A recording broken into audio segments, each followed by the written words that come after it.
he's free to box now. He is. And look, it's no surprise either. I think once the National Anti-Doping Panel said, okay, you're allowed to fight, I would have been very surprised if UKAD tried to appeal it. For whatever reason, financial could be one of them as well, because it's not cheap going down the court route with any boxer, let alone Conor Benn. It has been going on for a very long time. You mentioned April 2022. Obviously, the lead up to that, or the fight after that, would have been Chris Eubank Jr. back in October. So, and that's over 2 years ago. So it's crazy that he's not fought for that long. But look, I've said this to Conor publicly. I've said it to him. I've spoken to him privately as well. And I said, look, the way in which it was handled was wrong by your team and everyone. I think it was just incorrect. I think the way in which the British Boxing Board of Control handled the situation was poor. It's funny because I always bump into Robert Smith and I expect him to pull me aside one day and say, okay, stop saying this. But I feel like they have no backbone. This almost that they need to be looked at as well, in the way in which they deal with. This is the Boxing Board of Control. This is Robert Smith, the General Secretary in the British Boxing Board of Control. I feel like they have no backbone when it comes to failed drug tests within this country. It should be just a blanket. This is 6 months, this is 12 months, this is 18 months, we move on. I feel like it's But the issue here was that the National Anti-Doping Panel suggested that they weren't comfortably satisfied that UKAD had proved that Benn had committed a doping offence in the first place.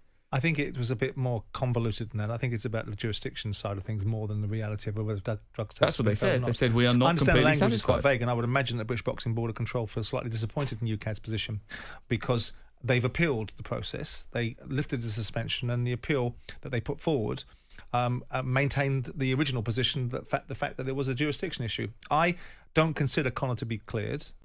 I've had conversations. Boxing does now, so he's going to fight. Yes, I know. The terminology cleared is very different from the fact that he's now able to fight. There are two different terminologies. One is that you failed two drugs tests. There's no explanation of these drug tests being failed. There's only one test that's ever really been discussed anyway by the WBC Clean Boxing program, which is their own test, which they explained away by the fact that ultimately they felt on behalf of Conor they could give him an explanation, which was that he had eggs in his diet and eggs that contain chloroform, albeit eggs in the UK don't actually contain chloroform. It's only European eggs that do. Look, I don't want Conor to be guilty. He never did. Had a long conversation with his father, Nigel, last week on a podcast that I do, and Nigel was very expressive about his views and how he felt that his son has suffered and the challenges that his son has had to go through. Some of it was his own making. I do think there's been some very poor behaviour in the middle of it. I think Conor's outburst about the British Boxing Board of Control can go do one. I think was unwise. Hasn't helped. I think his appearances on Piers Morgan didn't help.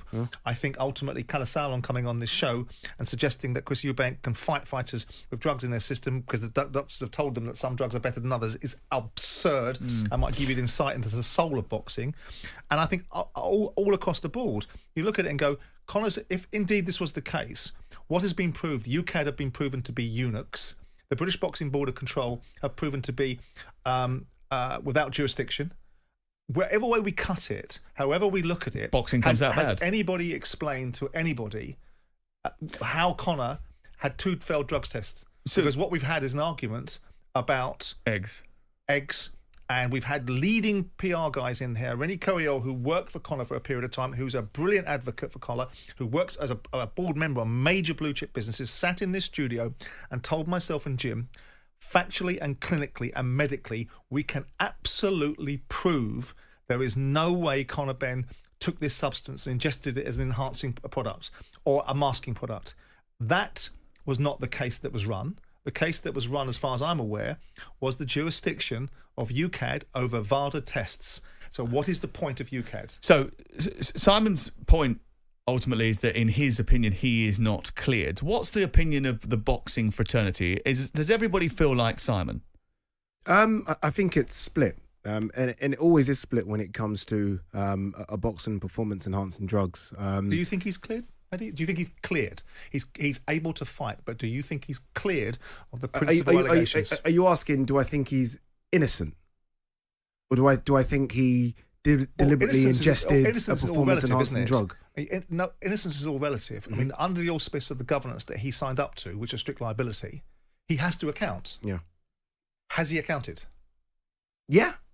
His legal team have accounted. Has he accounted for the failed drugs tests, or has he been able to find a method to not be made accountable?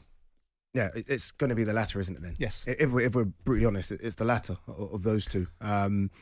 But I mean, look, Sam, and you dip your toes in and out of the sport of boxing. Simon will tell you it's the wild, wild west when it comes to the sport of boxing. He mentioned two drug enforcement agencies, if you like, in UKAD and VADA, who clearly don't work together, don't sing from the same hymn sheet. I mean, there are drugs that VADA will say are okay, that UKAD will say are not okay. And this is the bigger problem. There isn't no world governing body overseeing all of this. It's a case of, if the WBC clean program, VADA say one thing, UKAD say another thing, which one has jurisdiction? In this situation, it's VADA that have clearly the bigger voices and the bigger, deeper pockets than UKAD. And UKAD are there almost floating in the wind. They can't do anything about the situation with Conor Benn. Has any other boxer that has been involved in a situation similar to this been under as much scrutiny as Conor Benn? No, and there's loads in this country. There's superstars worldwide that have had issues with regards to performance enhancing drugs. There's actually those that have almost put their hand up and admitted to cheating, that have almost been allowed back into the boxing fold and continue to fight. So why? This is kind of what Nigel was going back and forth with Simon last week on his podcast. Like, why has my son been vilified like this when other boxers out there who are known cheaters have been allowed back into the boxing fold and his continue? big criticism was that the scrutiny wasn't put on it, and I'm not sure that's right. I mean, ultimately... Did he have a point, though? No, I'm not sure it's right. I mean, I think there is an element of the fact there's been a lot of scrutiny, but you ask yourself why. So then you look at it and go, you have a promoter that's trying to defy the British Boxing Board of Control, which brings heat into the conversation instantaneously with Eddie Hearn. Then you've got a fighter that comes out instantaneously and says, I'm not going to renew my British Boxing Board of Control licence. Do one. You did this to my father. You're not doing it to me. Mm-hmm. Then you have a fighter that goes into a legal framework with what I consider the worst thing is that the advice that was given to Conor is, for me, the most damaging. I think it's quite sad, because I think the advice that he was given across the board was poor. It was vested interest, not looking after this young man.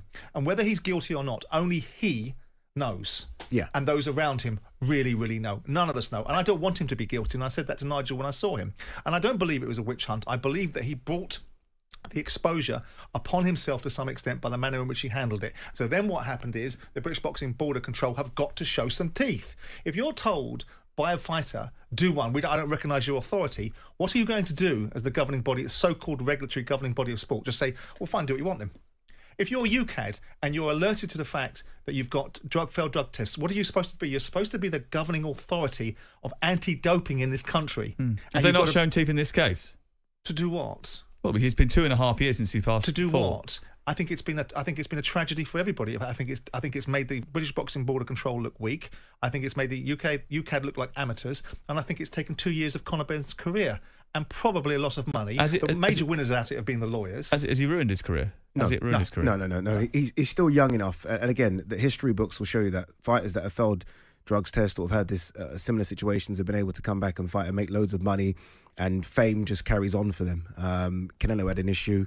Tyson Fury's had an issue. Jerome Miller, Povetkin. There's loads. Billy Joe Saunders had an issue in America as well. So there's loads of fighters that have had issues, that have gone on to have good careers, make loads of money. And Conor Benn is one that he's very popular. So what is he going to do next? He's going to fight. I don't think he's going to fight Chris Eubank Jr. next. No. There's a lot. That's what everyone talks about. You think he's going to fight Barrios?